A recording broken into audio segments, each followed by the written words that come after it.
Hello everyone, welcome back to the channel. I'm Ben, this is Books with Bengus Khan, and today I have for you a video about my favorite book 2's and book 2's that I feel like were a step up for me in my enjoyment of their series. And I was inspired to do this by a recent video by Joanna, a wonderful channel, where she talked about a bunch of her favorite book 2's, and I thought looked like fun. I wanted to have a go at it myself. I have a lot more than 7 though that I want to get to, so I'm going to try to do this rapid fire and really cut myself off to just chat for less than a minute about each book. We'll see how I do. So first, we have Royal Assassin, book 2 in the Farseer trilogy. I was invested by book 1, Assassin's Apprentice. I often don't get fully pulled into books and series at the very beginning when they do that initial setup, and it's all usually really necessary and important for my investment later, but it often does take me some time to get really going with the plotting and the characters. And so book 2 I can just hit the ground running with the world building and the characters. I know the situation and the context, so I can just really care about everything from the start. The relationship that builds throughout this book with the characters on the cover here, I don't want to say too much, but that really made this a very special read. And the ending of this one too, I don't want to say too much, but just a chef's kiss ending, so intense, and just made me want to dive into that third book so badly. So yeah, great book 2. Here's a recent one, A Clash of Kings by George R. R. Martin. That's book 2 in A Song of Ice and Fire. I loved Game of Thrones, but this one really raised the stakes for me with all of the politicking going on after that initial kind of big inciting incident happened at the end of book 1, and we get world building expansion, POVs in many different interesting locations. The prologue in Dragonstone was amazing. Loved the new Davos POV we got, and we get Tyrion just politicking his butt off throughout this book, and that was endlessly amusing. And yeah, no complaints about this one. Might be my favorite of the series so far, that now currently in book 4. Here's Before They Are Hanged by Joe Abercrombie, book 2 of the First Law trilogy. So I am one of those readers that really loved book 1, The Blade itself, even though it was very much just a setup book to get characters in the position to go off on their journeys and their respective plot arcs. And that happens in book 2, and we have so much payoff. The quest for the seed, if you know, you know, and also some of the battles that happen here and the character development with Logan and Giselle I just loved. Just a perfect book 2 for me. And then one that I don't have a physical copy because I did it all on audio was The Trouble with Peace, the book 2 of the sequel trilogy, the Age of Madness trilogy. And book 1 I liked, A Little Hatred, but I didn't connect too well with a bunch of the POV characters. But the growth that they experienced and the journey that I went on with them in book 2 got me really attached to them. That's characters like Savine and Orso. I really also loved how a major battle played out. Abercrombie is just a master of plotting these trilogies with tremendous payoffs in book 2. No middle book syndrome in these trilogies at all. Here's book 2 of The Expanse by James S. A. Corey. That is Caliban's War. I really loved book 1, but it was a very focused book and just had 2 POVs, switch back and forth. But this feels like what you get in the rest of the series, with a bunch of interesting POV characters, with a lot of POV hopping in different locations, and you get intros to Avasarala and Bobby. You have a really witty politician character on Earth, you have a Martian warrior, and you have Prax, a scientist from out farther in the solar system. And I love that in the different perspectives, you feel their different priorities and voices come through in the prose, and how Daniel Abraham and Ty Frank write them. So Avasarala is really attuned to different people's mental states and what's important to them, so she can leverage that politically. Bobby's very attuned to threat assessments and weapons, and Prax has a very scientific, logical kind of thought process that's always going on as we're searching for his missing daughter. And with all of that, it's tied into an extremely fast-paced, suspenseful, high-stakes plot, and it's just great representation of what you get throughout the whole Expanse series. Book 2 of Shadows of the App by Adrian Tchaikovsky is Dragonfly Falling, and it is a banger. I like book 1, Empire in Black and Gold, but it does have to do a lot of that setup work for the whole political situation. It's very reminiscent of the lead up to World War II, and then this book is where it pays off, and there's a lot of high stakes, gritty battles and action. If you like sieges, you get 2 of them in this book. Just some of the most emotional battle writing I've experienced, and you get some interesting world building expansions. This is a spectacular book 2, and you'll know once you get to this one if the rest of the series is going to be for you, because this is a great Shadows of the Apt book, and definitely representative of what you get going forward. This is Golden Sun, book 2 of the Red Rising trilogy by Pierce Brown. So I did like book 1, but this is where the series becomes epic space opera. Took so many interesting plot twists and turns, a great new character with Ragnar that I loved, and some extremely cinematic scenes that I have always remembered since I finished reading this a bunch of years ago. The banquet scene, the Iron Rain, I mean, come on.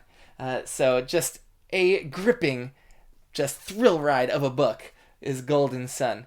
We just keep getting better and better here. This is Enemy of God by Bernard Cornwell, book 2 of the Warlord Chronicles trilogy, the King Arthur retelling.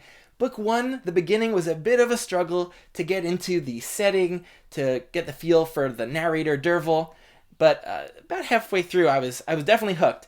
But then by the time we start book 2, there's some tremendously emotional stuff going on. You get some time passing really quickly through a lot of this book, and so we get just peaceful time spent between the warring, some very touching character stuff going on, and all leading up to one of the most intense climactic sections of a book that I can remember, and really emotional. One of my favorite books of all time is Enemy of God. Speaking of favorite books of all time, we got another one. That is The Dark Forest by Cixin Liu, book 2 of the Remembrance of Earth's Past trilogy, the follow-up to Three Body Problem. And I liked Three Body Problem. I wouldn't say that I was too gripped to it or invested in any of the characters, but I was happy to continue.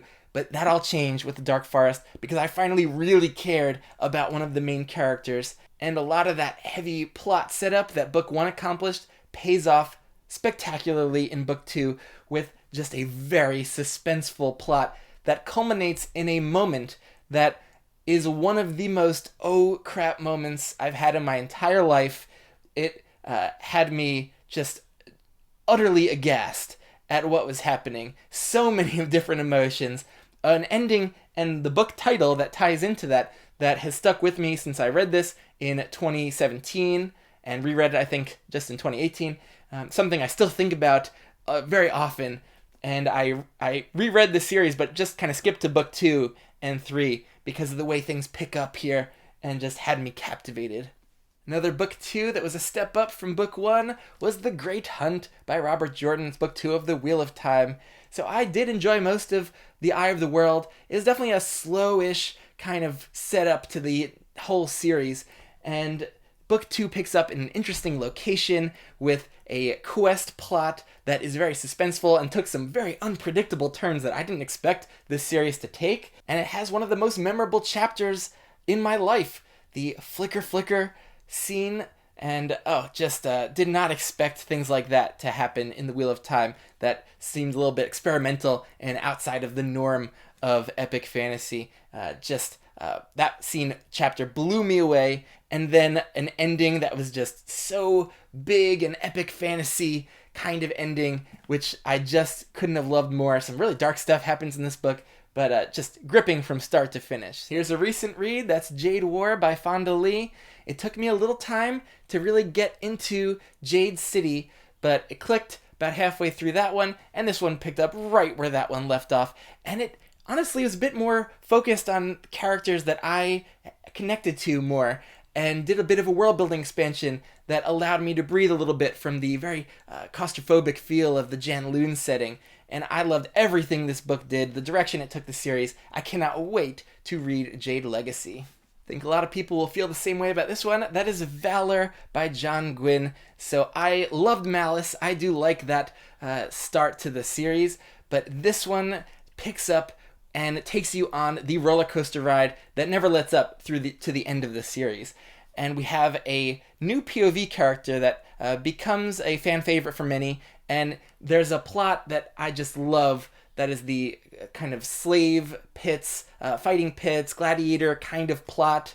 and the character that we follow through that just became a favorite of mine. On top of that, the main characters are just in a very suspenseful situation as the series plot is moving forward at just an incredible pace. And so there's lots of action, gritty fighting, really becomes the kind of paced book that you get with the most other John Gwynne books. So just great sequel to Malice. In a similar way to the way Valor is representative of that rest of the series, I think Howling Dark is that way for Sun Eater. So book 1, Empire of Silence, is a slow burn setup and really important to give you that character background and to set the course of the journey.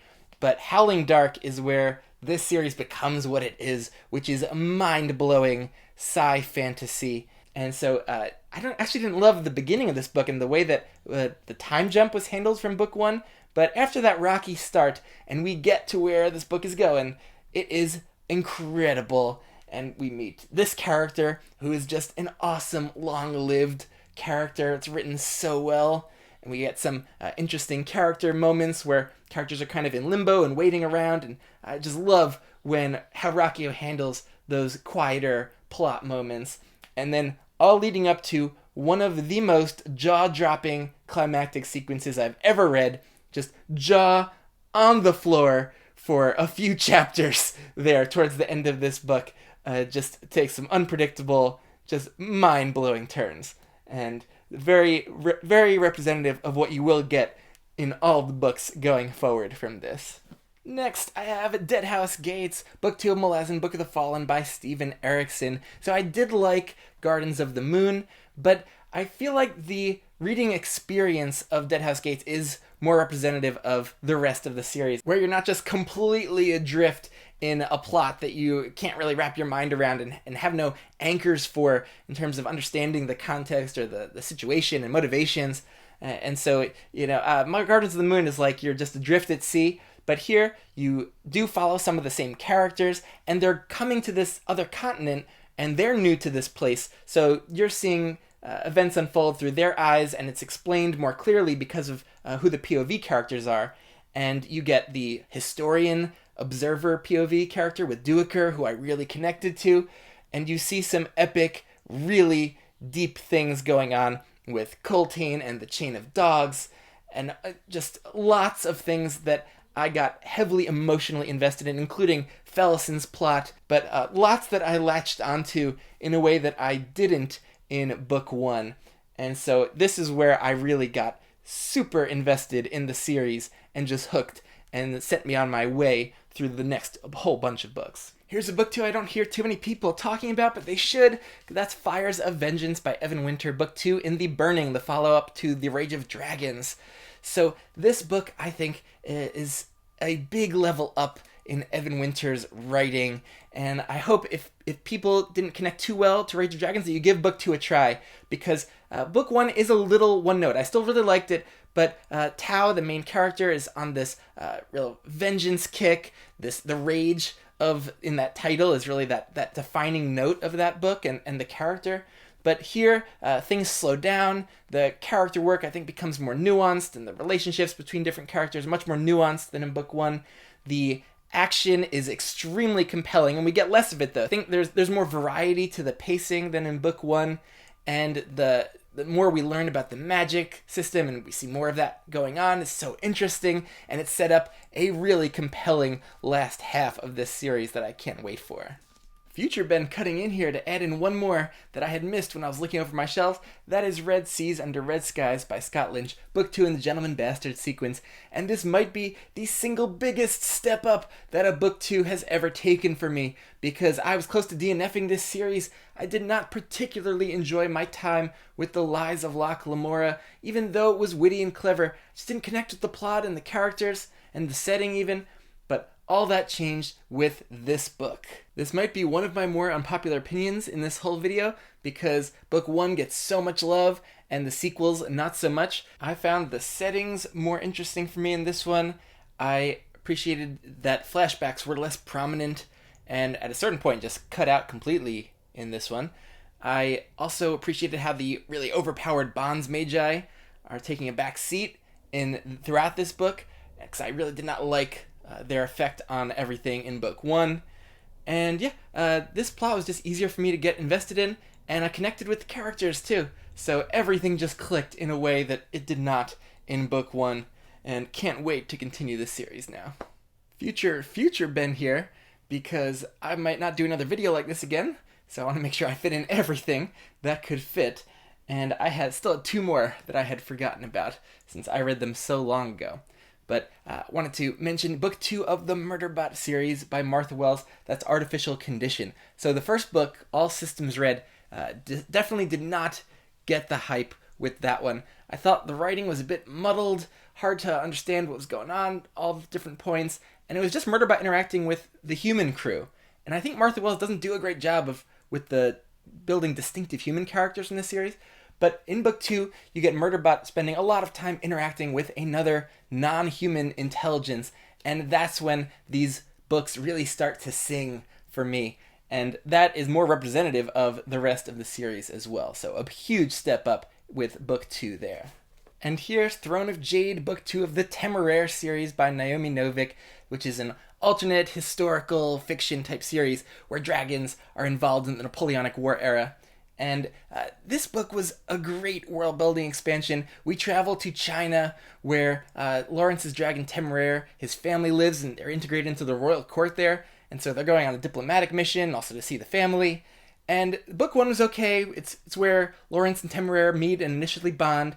But this is where you get the feel for the rest of the series, which spends so much time traveling around different countries and continents and seeing how dragon society is different depending on the local culture. And that's one of the great joys of the series, and we don't start getting that until book 2. Last but certainly not least is Words of Radiance, book 2 of the Stormlight Archive. So Sanderson has kind of a cheat going into this book, which is that he had about 1,000 pages of setup that he did in Way of Kings. So by the time we get to Words of Radiance, we've spent a lot of time with these core characters, in a very emotional plot for those POV characters as well. And so the payoffs that come towards the end of this book are some of the deepest emotional payoffs I've had reading any book, where it's just this climactic plot moment that was just mind-blowing in just a plot sense, but melded with true emotional connection to the characters that these things were happening to. Just made for a special experience, and definitely one of my favorite fantasy books.